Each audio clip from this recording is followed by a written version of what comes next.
Hello and welcome to this episode of Ways to Change the Workplace with myself, Prina Shah.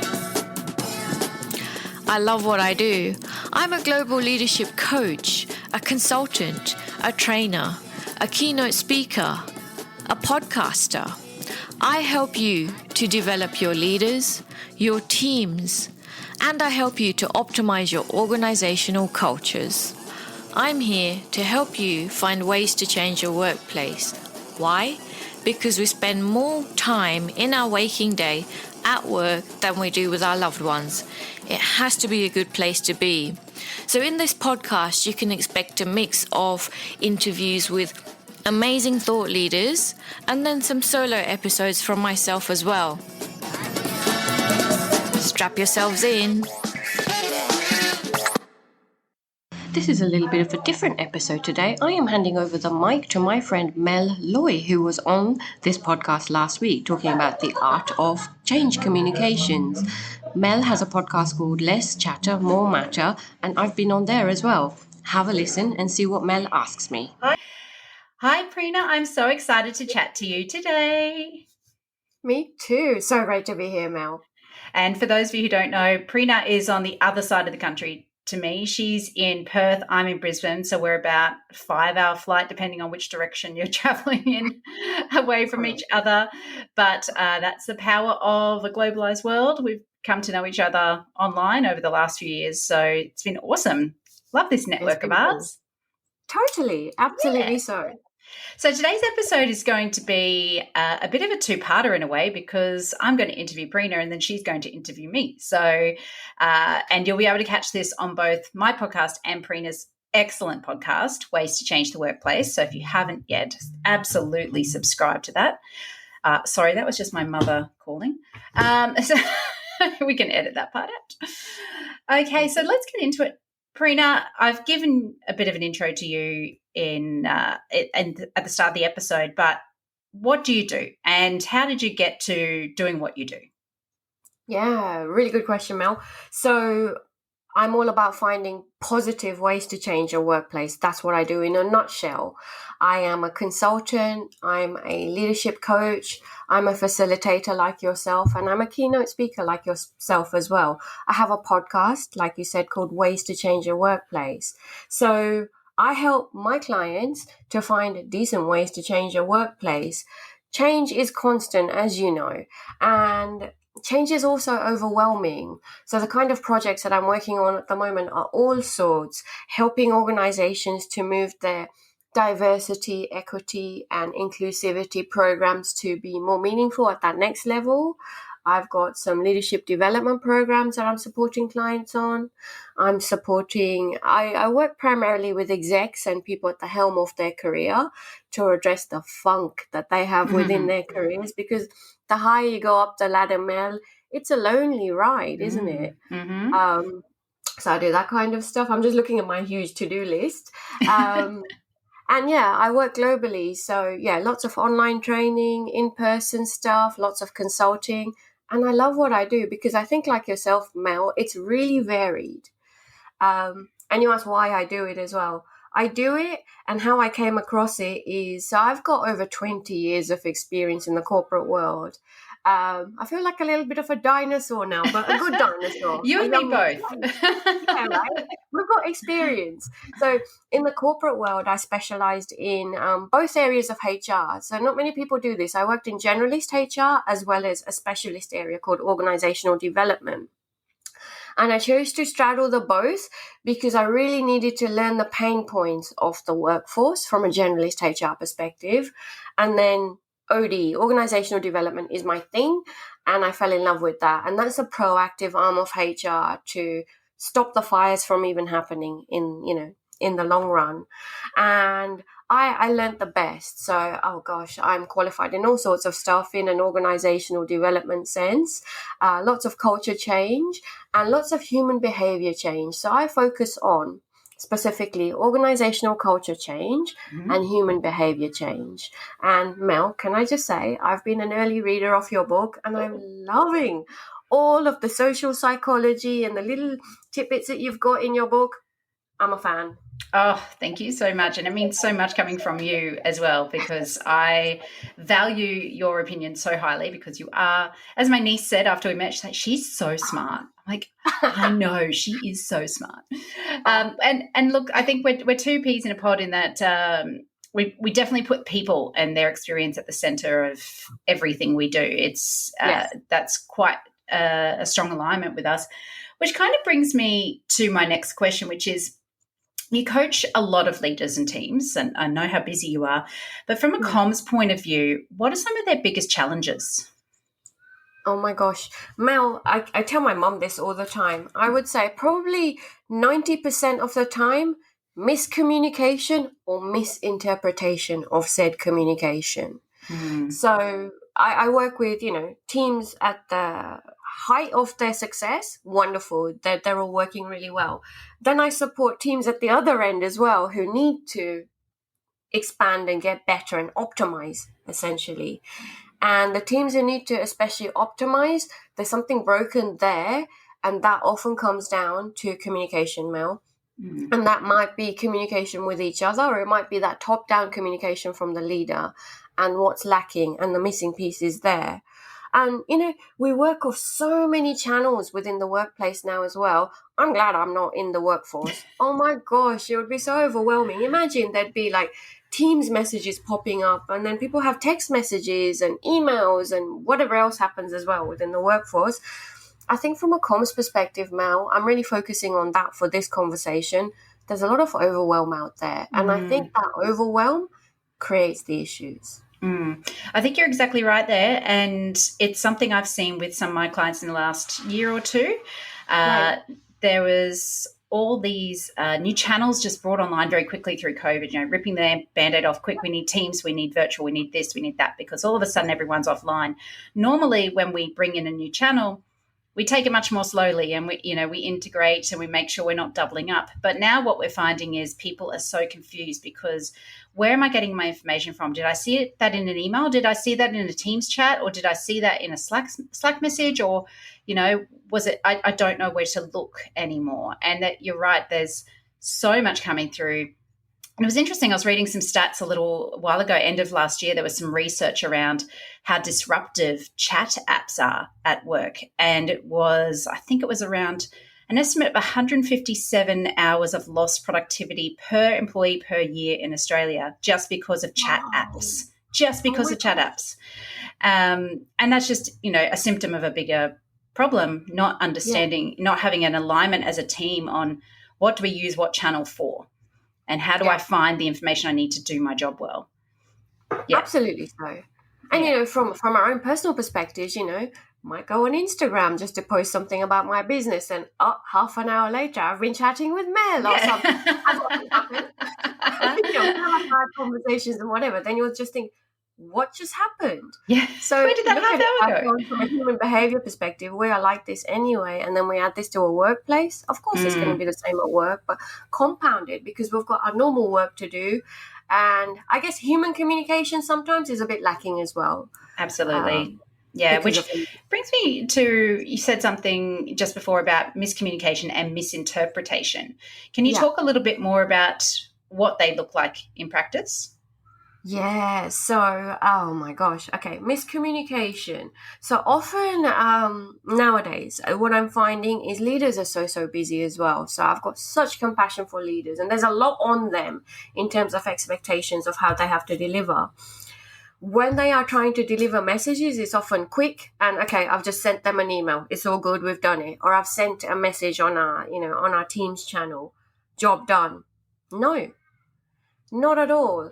Often the missing pieces, and I think leaders often forget this, is you, the leader, have had this information for so long. You've been incubating it. You've been dealing with it.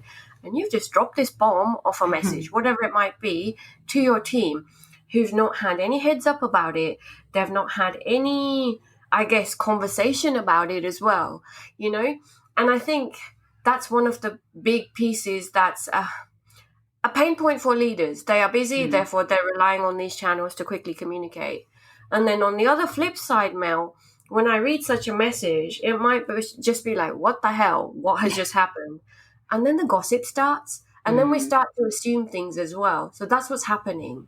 Yeah, I see that a lot. Yeah, it's a common thing. So there's just this huge void of let's talk with each other. Yeah. You know, we could even just have a Zoom meeting if we're working in a hybrid manner. Let's just have a chat as a team. That's exactly right. So the reliance, I think, on all of these wonderful tools and technology that we have, I think we need to revisit to see how we actually use them to our benefit rather than the opposite. Yeah, I totally agree. So that's some of the bigger challenges, but how does leadership communication contribute to the culture of a team? Yeah, okay. Leadership communication and culture of a team, so much so.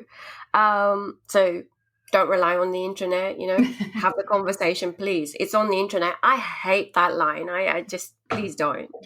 So how does leadership communication affect organizational culture? Massively so. There's this huge void. The other thing that I'm seeing now, Mel, as well, is from an organizational perspective, that top-down messaging is really not often getting through. And I know this is something that you cover in your book so beautifully, so I'm so glad it's going to come out to the world. So the other missing piece is, let's say the executive will have an executive meeting. They'll decide on the way forward. They will inform the next level down. Let's call them the general managers. Then the general managers will have their own versions of the story and trickle down. And because of the fact that we're all making up our stories in an inconsistent manner, it is impacting our organizational culture, sometimes positively, because, if it's a benefit, of a discussion or a decision from the executive that suits us, great. But if it's a decision that's, a bit of a controversial decision from the executive that's gone down this, I know Chinese whispers is not the PC way of saying things, but the cascade, that cascade of information, it's just lost its meaning. It's lost its sentiment as well by the time it gets down to the ground floor. The other huge missing piece, Mel, I find, is that people on the ground haven't been listened to. Because people in the ivory towers talk about whatever they talk about and decide about what they decide about. So one of the things I talk about, and I'm a visual person, I'm going to write this down. When I'm talking with leaders, there's different ways of communicating to get buy-in. So you have to tell. Sometimes, tough luck. I'm telling you, this is how it is. So I'll use the example of COVID, the pandemic. Mel, there's a pandemic happening. I don't know what on earth is happening in terms of the bigger picture societally, but we as a workforce have decided to ensure that everyone can work from home. I'm telling you, go and work from home. That's telling. That's really directing. And as a leader, you have to have that. Then sometimes you have to sell. Mel, now I'm thinking about this idea in terms of our next team project. I think it will be beneficial because of blah, blah, blah for your role. What do you reckon, Mel? So I'm getting your buy-in here. Tell, sell. And then there's test. And now we're really using the team's brain to test. Okay. And it could be jumping off. Okay. So I've got that idea. Mel says yes to it. Let's as a team brainstorm it. Let's just break the crap out of it and see how it works. So this is communication at that next level. Tell, sell, test. Consult is the other one. And then we might have to go out to our stakeholders and consult with them. Okay, stakeholders, we've decided upon this is the way forward. What do you think? How are we going to go forward? This is going to be benefit for you in this manner, blah, blah, blah. That's one way. And then co-create is at the apex of the buy-in kind of ladder. And co-creation is huge. And I'll give an example of this. Mel, we've decided on the way forward. We've spoken with our stakeholders. They've given us the thumbs up. So this new, let's say, comms change toolkit that we're creating as the comms team. I know your audience are primarily comms people and change people. We've got the go-ahead for this. So why don't we now co-create it with our team and our stakeholders? Hello. So you've already got that buy-in and you've already given empowerment. We talk about this empowerment word, which can be quite fluffy. But if we do it in this manner, we're already empowering others to own that comms and change strategy. So there's ways of doing it. And I think as a leader, you need to know and as a comms person, you need to know when to influence your leaders to tell, to sell, to test, to consult, or to co-create. There's different elements. So I think that's really, really important. So as comms professionals or change agents, which are also your audience, consider those different mediums of communication. I love that framework. Tell, sell, test, consult, and co-create. That's brilliant. Yeah. And it does sound like, to your earlier point, that this disconnect between the people in the mothership and the people on the ground happens when the top-down communication doesn't filter through that cascade, but B, it's not coming up the chain either. It's not being listened to from the ground. And so this framework could really help leaders to really consider, okay, how do I approach different types of communication to make sure that what I do influences culture in a good way and doesn't cause any further issues. Yeah, that's awesome answer. Yeah. Thank you. Thank you for sharing that. Yeah, absolutely. Because let's talk about culture surveys. And, most organizations run them, let's say, every 18 months or 2 years. In between, what the hell are you doing? You cannot just rely on these culture surveys. Mel, I have a joke. And I tell my clients, you are more than a tool. You are not a tool. So you cannot rely on this thing, which is a culture survey tool, to be your frigging guideline and your basic, tool to get you going to have an organizational culture that is great. You need to have your own voice. You need to have your own language. And when I used to work in comms, when I used to work in OD internally, I was so lucky, Mel, to partner with the best comms people who understood the difference. This is another thing that's in your book, which I'm so glad you've covered. They understood the difference between being an internal comms person. We really need that. 100%. They are gurus in their own rights. But then when we're working on culture change or change projects, we need a change comms person. And that's a different brain because they tap into the psychology and the human needs of aspects of all of us from a change perspective. So the best comms people I've worked with had more of a change comms kind of brain and they understood the human psyche and tapped into it. In a positive way, not in a manipulative way. Yeah. Because the other thing is, once you understand the human psyche, you can't tap into it in a manipulative way. We don't want to do that. Okay. 100%. Yes. Yeah. Yeah, I totally agree. And, people who follow me on LinkedIn probably know I bang on about that difference all the time and I see it all the time, but also I see these roles come up of a change comms manager. And what they mean is somebody who can do the change management and the comms management. Like, no, those are two different roles. And you're just setting a person up to fail by having those two roles. It's asking way too much. And even just this week, I've been working on with a client and they want to mush the change plan with the comms plan into one. And I'm like, well, where's the learning and development plan? Where's the leadership plan? Why are they not, put up there on the same level as comms? Comms alone cannot change a culture. I just don't know how much. Very much. Yeah. Yes. And this is the exact point. And I know we're going to allude to this shortly as well in terms of learning. If you are making a change, we are going from here to there. We don't know what there is. So we need some form of learning as well. And when often change happens in an organization, the expectation is done. Off you go on your merry way. No. We need to hold people's hands. We need to retrain them often. We need to have that conversation in a facilitated session with someone wonderful like you or wonderful like me.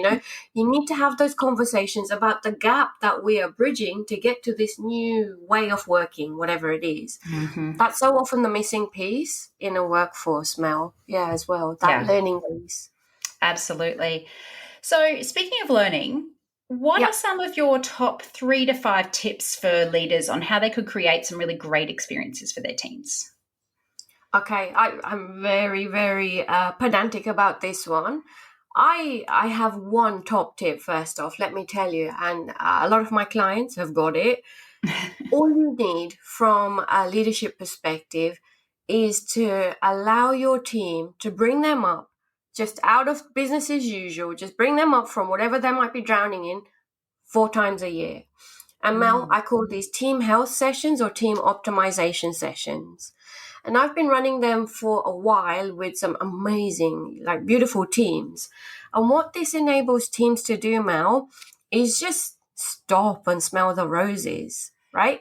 And I will work with them to determine what the 4 sessions may well be. So just once a quarter, 4 days in a year is all you require as a leader to bring your team out, to breathe, and to discuss how are we, what are we working on, if there's any strategic elements we need to work on, if there's any change aspects we need to work on, have the conversations. Because often what I'm finding is, Mel, organizations and teams jump from one thing to another without reflecting, or without having a post-mortem, as I call it, so we need to just stop and allow teams to breathe, which will enable leaders to breathe as well.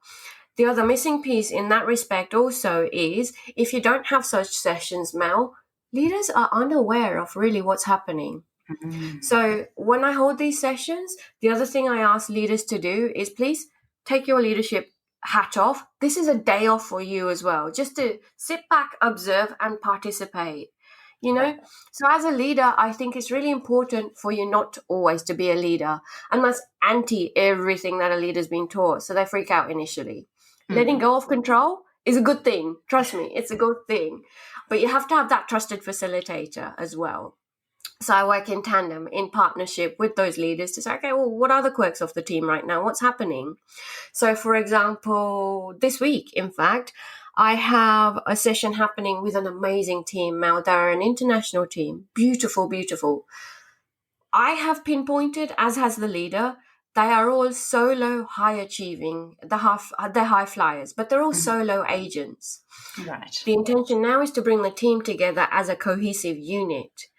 And we're going to do this by actually reflecting on the year that was and learning about the things that they, as an individual, felt worked really well, things that they hated, things that were surprises, that they were glad it happened, and then anything else.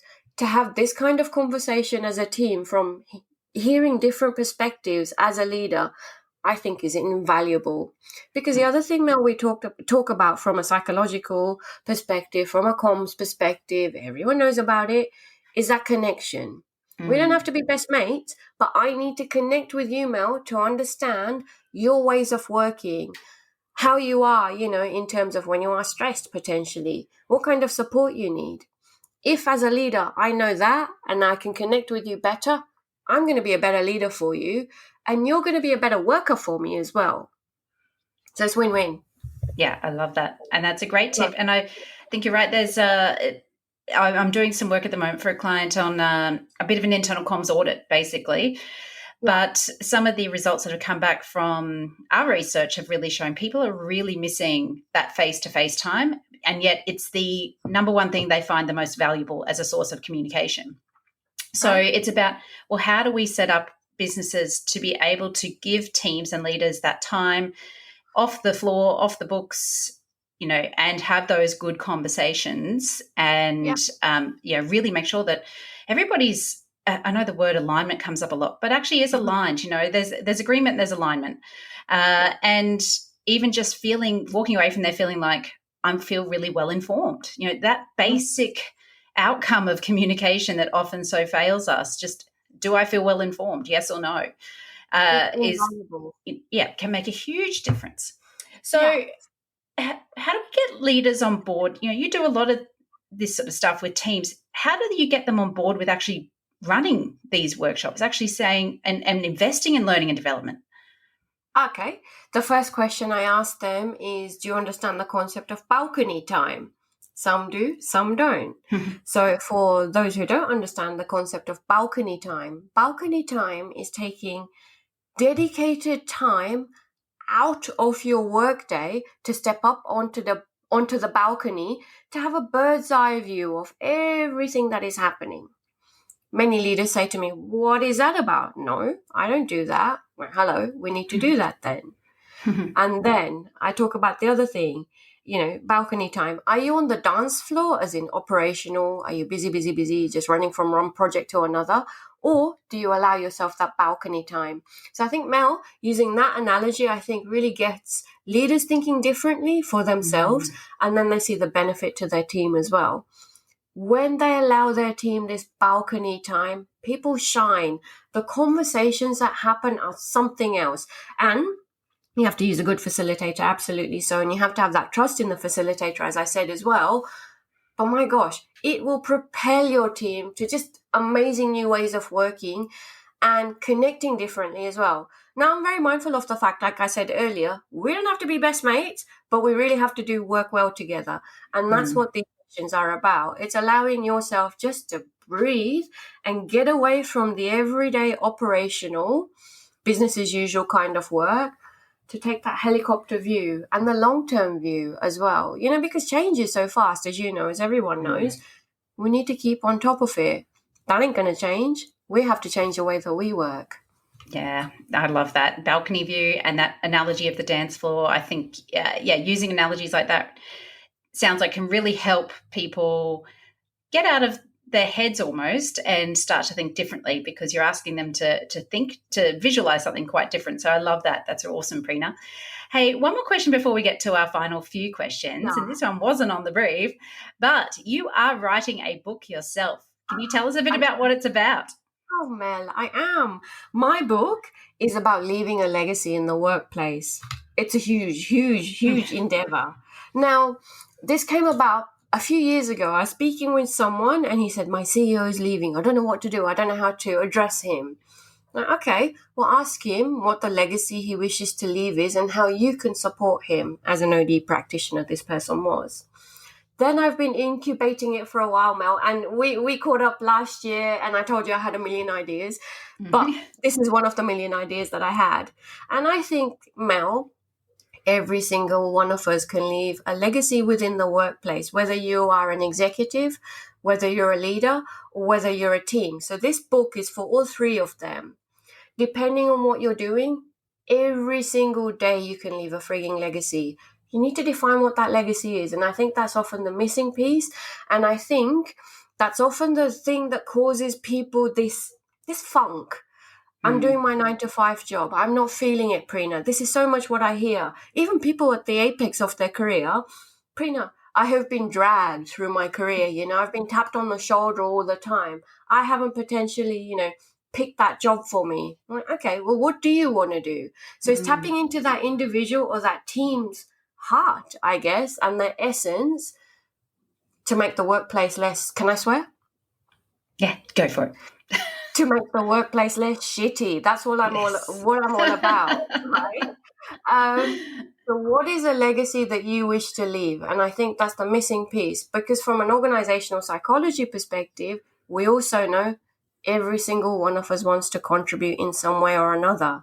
So this book is going to help you tap into that. And it's a really, like your book, it's a useful book. It's a practical book. So it's going to be your guide. It's going to be a little Bible for any job. You can start a job now, use the book. Or if you start another job, you can eat, sleep, and repeat, essentially. Oh, I love it. Yeah. I can't wait to get my hands on a copy. I will absolutely be one of your early readers. Okay, so I have 3 questions I ask every guest at the end of each episode. Are you ready for those? Let's do it. Okay. Number 1, what's the best communication lesson you've ever learned, and how did it change the way you approach communication? Oh, my gosh. Okay, the best communication lesson. I need to work out when I need to apply brevity, get to the point, versus when I need to blah and expand the point. Okay? There's a difference between the two, and I need to read the room and work out when I need to just say it as it is, or when I need to go off on one and, have a monologue sometimes as well. There's a difference there. And I think for leaders, it's really important to decide when you need to just get to the point and use brevity, or when you need to expand your comms as well. That's a huge lesson for me, Mel. And that I learned in my corporate days, and it applies to my business now as well, 100%. That's awesome. That's a great lesson. And I'd also add to that too, when you are looking to brevity, make sure it's not blunt. It's about checking the tone as well when you're in that space. Yeah. Next question. What's one thing you wish people would do more of or less of when communicating? Okay, going back to the brevity, decide, work out when you need to talk at length, and work out when you need to just get to the freaking point. The other thing I'm talking to here as well is we need to understand, therefore, people's listening styles and their comm styles. Mel, this is the other thing that I really help teams with. Sometimes people just get pissed off with each other because they bang on, as they say. Now, and that's not a personal thing. It's just a communications preference. I need you to get to the point and tell me what I need to do. I don't need a thesis sometimes. So I think if we learn about each other's communication styles and listening styles, it would make all the difference. Now, Mel, think about it. You're married. I've got a partner. If we didn't know how we communicated or how they listen and vice versa, my God, we'd be arguing all the time. 100%. So if we can apply that to our, love relationships or family relationships, why the hell can't we bring that into the work relationship and talk about, hey, how are we going to get on? I love it. Have a brave conversation, just up front. I love that. Yeah. Okay, final question. Who do you turn to for communication advice? It's you. You, Mel. You. I love your podcast. The book is amazing. I also have my own coach. Her name is Dory Clark. Dory. Dory, yeah. She's all about brevity as well. She gets to the point, which is what I like. And my communication style is, get to the point, if you hadn't picked that up right now. So, Dory is amazing as well. Then there's another podcast that I listen to, which you might as well. It's on NPR. It's called Hidden Brain. Ooh. And that's about, it's an interesting one. So Ravi Shankar Vedantam is his name. And he taps into the human psychology of the human brain, whether it be in relation to happiness, in relation to depression, in relation to the workplace, in relation to the way that we communicate. There's so much there. So I pick up so much from all of that as well. It's really, really interesting. I love that. And again, I think we're very aligned on the psychology piece as well, which is so fascinating. Absolutely fascinating. How good was that episode? If you liked it, be sure to share it with a couple of other people. Also in the show notes are details about my newsletter. Keep in touch. I send a newsletter out around once a month. It won't be spammy. It will be very practical. And if we're not connected on LinkedIn yet, we must be. Connect with me on LinkedIn. And on Instagram, I am Prina.Shah. I will see you somewhere else or in the next episode. Until then, goodbye.